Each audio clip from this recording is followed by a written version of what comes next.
السلام عليكم ورحمة الله وبركاته وكما سنتين كورس كنوعا إنا دنينيسين كورس دواني بلاباني waxaa ku baran doontaa sida YouTube lacag looga sameeyo A to Z haddii beginner aad tahay haddii aad ka warweli jirtay intee wax ka bilaabaa maxaa sameeyaa haddii aad maqli jirtay kaliya YouTube lacag laga sameeyaa haddaba waa markaagii ama waa waqtigii su-aashan aad jawaab u heli lahayd waxaana kaaga jawaabi doonaa Cariif Training.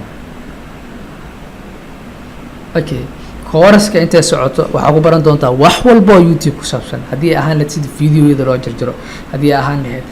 janaal sida loo sameysto haddii ahaan lahayd mawduuc sida loo doorto haddii ahaan lahayd meesha lacagta laga sameeyo naftirkeeda sida loo codsado. Okay, YouTube-ka waa maxaa la dhahaa sac kuwa irmaan mar kasta caanihiisa iska cabaysid haddaba waa fursad qaali ah qof walba oo Soomaaliyeed waxaa ugu bashaareynaa inuu ka faa'iideysto. Assalaamu calaykum.